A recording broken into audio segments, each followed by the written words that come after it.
ভালো হয়ে যাবে। মেয়েটি বলল, তুমি কি করে জানলে? ডাক্তার তো বলেছে আমার হার্টে একটা ছিদ্র ধরা পড়েছে, আর আমাকে বাঁচানো সম্ভব না।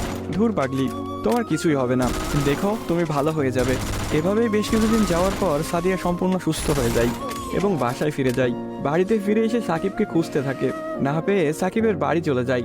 সাকিবের বাড়িতে কেউ নেই। অবশেষে সাকিবের ছোট বোনের দেখা পেল সাদিয়া। কিরে, তোমার ভাই কোথায়? সাকিবের বোন কোনো কথা না বলে হাতের ইশারা করে সাকিবের রুমটা দেখিয়ে বলে উঠল, টেবিলের উপরে আপনার জন্য একটা চিরকুট রাখা আছে। সাদিয়া কথাটি শুনে রুমে গিয়ে চিরকুট হাতে নিয়ে পড়তে শুরু করলো। প্রিয়তমা, আমি জানি যেদিন তুমি এই চিরকুটটি হাতে পাবে সেদিন তুমি সম্পূর্ণ সুস্থ হয়ে যাবে, সবকিছু ঠিক হয়ে যাবে আগের মতো, যেমনটা আমি তোমাকে বলেছিলাম। আমি বলেছিলাম না কিছু হবে না, দেখছো তাই হয়েছে। তুমি আমার কাছে 20তম জন্মদিনের উপহার চেয়েছিলে না?